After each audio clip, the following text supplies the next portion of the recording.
Hello students, I am Professor Jitendra Zavade.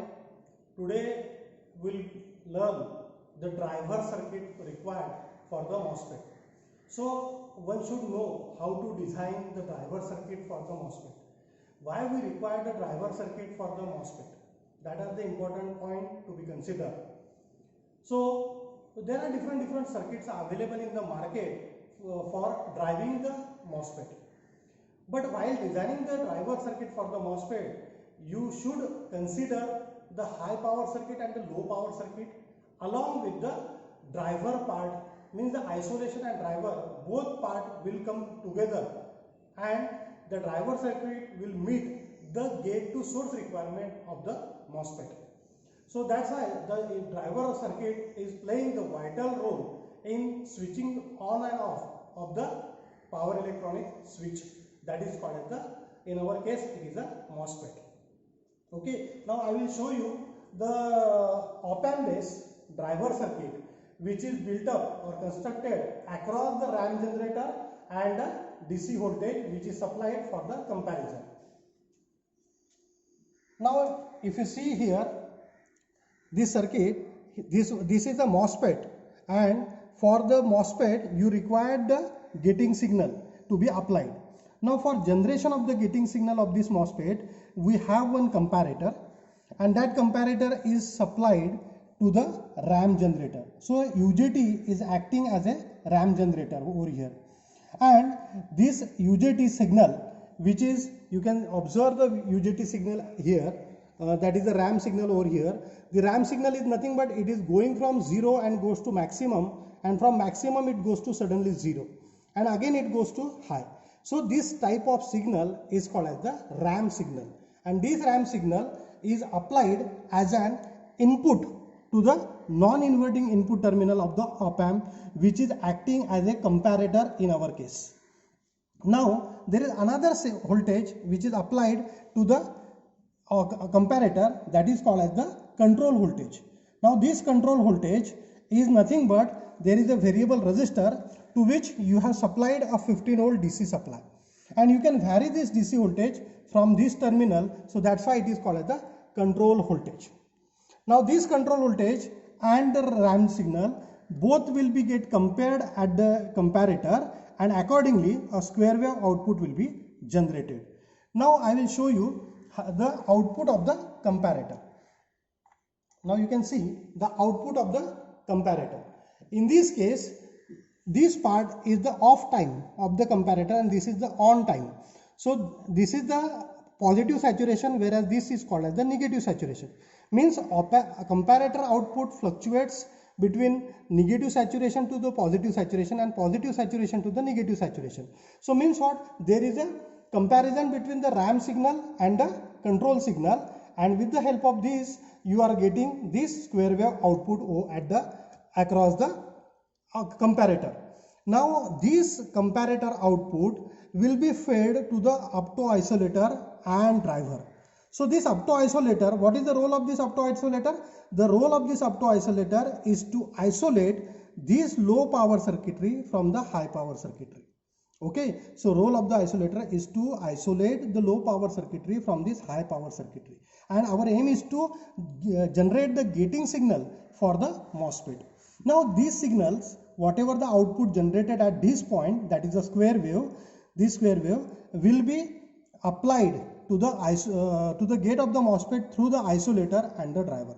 Now why we require this isolator, that we are clear, because we want to separate the high power circuit from the low power circuit. But why we require the driver, that is the important point to be studied.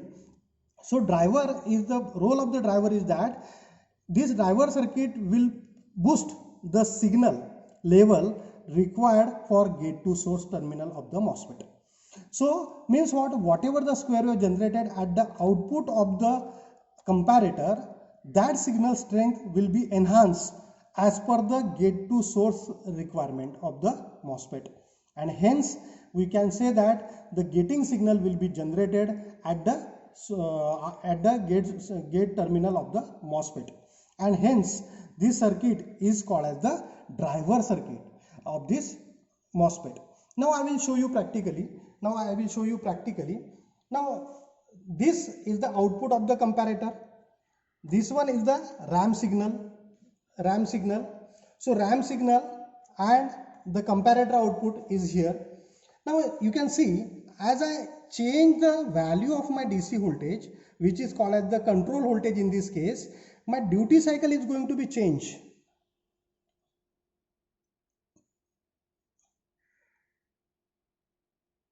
You can see here my duty cycle has been changed. Okay, so this period is changing.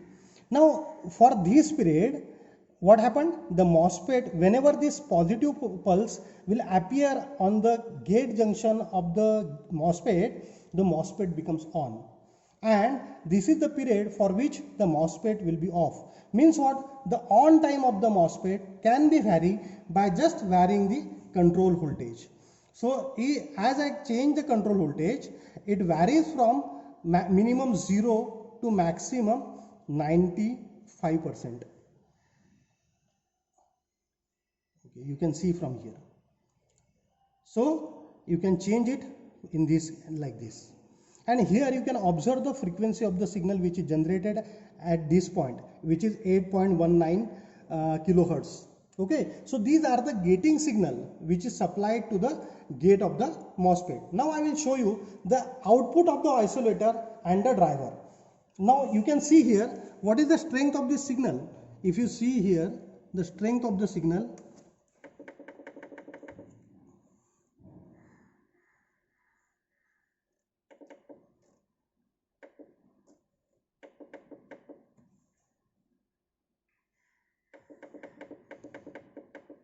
now you can see here the delta V1 is 5.92 volt.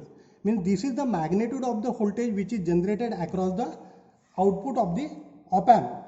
Now this voltage will be enhanced because the requirement of gate to source voltage is higher. So this voltage will be enhanced. Who will enhance this? The driver circuit will enhance this. So now let us check the driver gate voltage applied here at the output of the op-amp, that is comparator.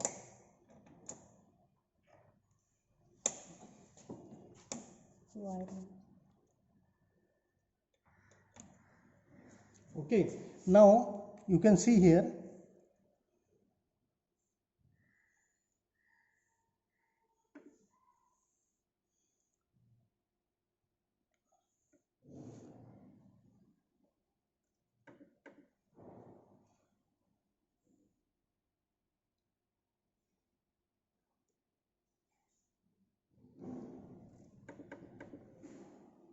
now you can see the delta V1 is changed from 5.9 to 8.52 volt.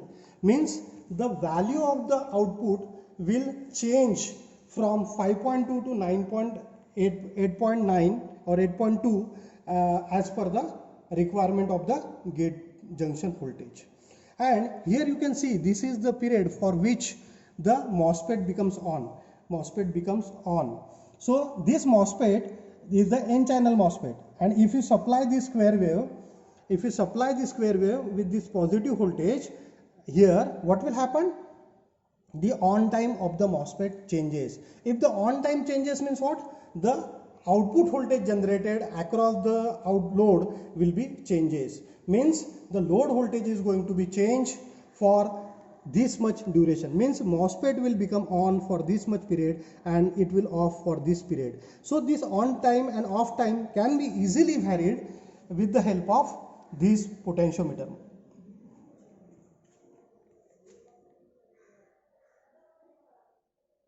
You can see as I am changing the control voltage, what happened? The on time of the MOSFET and the off time of the MOSFET is changing. But you can observe the frequency is remain same. So whatever the frequency is there, they are remaining same. Only I am varying the on time. So it is called as the on time control. That is which type of control technique it is? It is a duty cycle control technique. So means what? Duty cycle is nothing but it is the ratio of T on divided by T off. So on time divided by the total time is called as the duty cycle. So this is the on time which I am varying with the help of this control voltage, and accordingly my on time of the MOSFET is going to be changed. So now at conclusion, what we have studied, we have made one op-amp as a comparator. To this comparator, I have supplied a RAM signal along with the DC variable DC voltage at other terminal, and we compare both the signal. RAM signal will be get compared with the variable DC voltage, and a corresponding square wave output will be generated across the comparator. Now this comparator output, which is a square wave in nature, that will be applied to the isolator and the driver. Now the role of the isolator is to isolate the low power circuit and the high power circuit. Okay, that role is finished. Then what is the role of driver? The driver does increases the strength of the signal which is generated across the comparator. So whatever the signal generated, that is the square wave, that signal strength will be increased. In our case, we have seen that it is 5.8 to 8.2 volts. So whatever the gating signal requirement will be satisfied by the driver in this case. So such type of circuit is called as the driver circuit, and the designing of the driver circuit is now very simple because everybody knows how to design a comparator, how to design. You can design any two signal. You can take two different signals. Suppose two triangular wave signals are there or two sine wave signals are there. You apply both the signal as a input to the comparator, and you consider output, that is a square wave, because since it is a open loop comparator is a open loop configuration. So because of that, what will happen? Comparator always fluctuates between higher saturation to the lower saturation. Means the output of the comparator is always a square wave, and that square wave will be applied to the gate of the MOSFET to control the frequency of the switching frequency of the MOSFET. Now since we know that in our case it is 8.2 kilohertz, so the frequency of operation is very high, and because of that means what? Since the frequency is high, the number of times the load will be switched on and off. So that type of technique of making the switch on and off is called as the duty cycle control, or you can say simply that is a T-on control method. But in this case, the frequency of the signal remains constant. We are just varying the on time of the switch. Okay, so that type of circuit is called as the comparator based driver circuit, which is designed for the switching of the MOSFET. That's it for today's. Thank you. If you like my video, please do like, share, subscribe to my YouTube channel, which is Professor Jitendra Davde's Online Learning Solution. Thank you.